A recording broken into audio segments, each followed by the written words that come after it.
नमस्कार, city post live में आपका स्वागत है। मैं हूं अनुराग। नेता प्रतिपक्ष तेजस्वी यादव हर दिन दरबार लगाते हैं। हालांकि उनका दरबार कोई औपचारिक तौर पर नहीं है, जनता दरबार भले ही सरकार लगा रही है, लेकिन तेजस्वी यादव का दरबार काफ़ी दिनों से लग रहा है और इस दरबार में फरियादी पहुंचते हैं। दरअसल जो वो ऐसे फरियादी जिनकी मांग सरकार नहीं सुन रही है और ऐसी तस्वीरें बार बार सामने आती रही हैं। तेजस्वी यादव घर के बाहर ही जनता दरबार लगा देते हैं, खड़े खड़े ही उनका दरबार लगता है।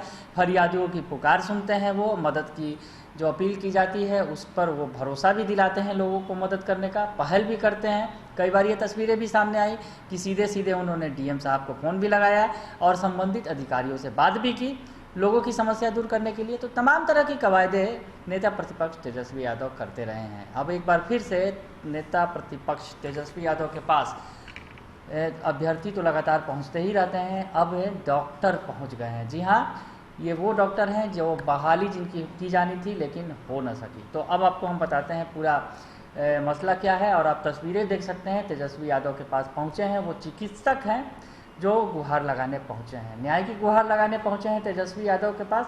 और ये खबरें शेयर की हैं आरजेडी के मीडिया विंग की तरफ से, मीडिया ट्विटर अकाउंट्स में। हम आपको बताएं कि क्या कुछ मसला है। तो उसमें लिखा गया है, बताया गया है राष्ट्रीय जनता दल की तरफ से, उसमें बताया गया है कि सूबे में डॉक्टरों की भारी कमी को कम करने के नाम पर बिहार सरकार ने बिहार तकनीकी सेवा आयोग, तो बिहार तकनीकी सेवा आयोग यानी BTSC के द्वारा 6,296 पदों के लिए चिकित्सकों की बहाली निकलवाई। यानी ये बहाली का ही मामला है, चिकित्सकों की बहाली का मामला है। 6,296 पदों पर बहाली की जानी थी बिहार तकनीकी सेवा आयोग के द्वारा। मसला ये है, तो आपको आगे बताएं कि आगे इसमें क्या पेच है। पर सरकार चयन प्रक्रिया में खुद ही अनियमितता और लापरवाही बरतकर सुनिश्चित कर रही है कि चिकित्सकों की कमी जस की तस बनी रहे। तो सरकार ने बहाली के लिए पदों को निकाल दिया। 6,296 पदों पर बहाली करनी थी। चिकित्सकों की भारी कमी तो अक्सर दिखती रही है और कोरोना काल में तो ये साफ तौर पर सामने आया था कि चिकित्सक की कमी किस तरह से थी। चिकित्सक ही नहीं, तमाम जो चिकित्सा से जुड़े हुए स्टाफ हैं, यानी नर्सिंग या फिर जो भी है, ये तमाम चीज़ों की कमी, दवाओं की कमी भी और तकनीकी उपकरणों की कमी, तमाम चीज़ें कमी दिखी थी और चिकित्सकों की भारी कमी भी सामने आई थी। बहाली के लिए सरकार ने पोस्ट निकाल रखे हैं। 6,296 पदों पर बहाली होनी है लेकिन हो न सकी। तो अब इसे आरजेडी ने इस पर तगड़ा हमला बोला है और ये जो अभ्यर्थी हैं, जो चिकित्सक हैं, वो तेजस्वी यादव से मिलने पहुँचे हैं, न्याय की गुहार लगाई है। आरजेडी की तरफ से जो किया गया है ट्विटर अकाउंट पर बोला गया, उसमें बताया गया है, आगे बताया जा रहा है कि बहुत से अभ्यर्थी जिनके कट ऑफ से अधिक थे उन्हें चयनित नहीं करके धांधली भी किया गया इसमें। यानी धांधली इसमें भी हुई है। धांधली की बात तेजस्वी यादव करते रहे हैं कि यहाँ पर किसी भी तरह की चयन प्रक्रिया जो होती है उसमें धांधली होती है, बिना धांधली के कोई काम नहीं होता। तो इसमें भी धांधली की बात सामने आई है। SC ST EBC व PH के 514 पद खाली रखे गए हैं, जबकि राज्य डॉक्टरों की भारी कमी से जूझ रहा है।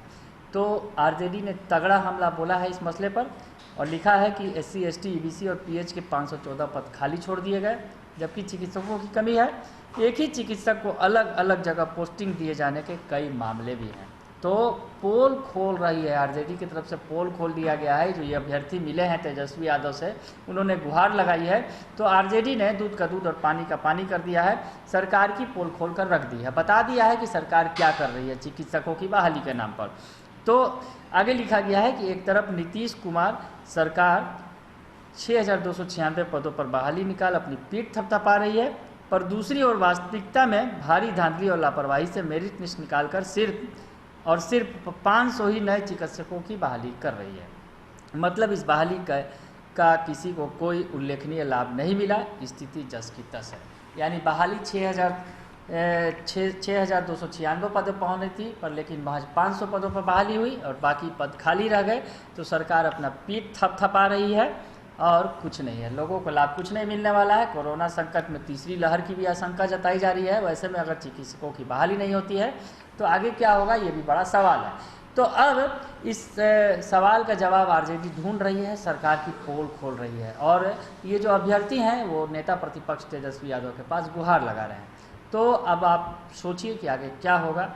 सरकार जो है बहाली नहीं कर रही है और अब उनके साथ तेजस्वी यादव खड़े हो गए हैं। तो अब अब वो मांग उठाएंगे और इनकी आवाज़ को बुलंद करेंगे, जैसा कि उन्होंने आश्वासन दिया है। बने रहिए सिटी पोस्ट लाइव के साथ, तमाम खबरों से आपको अपडेट रखेंगे। फिलहाल के लिए इतना ही, धन्यवाद।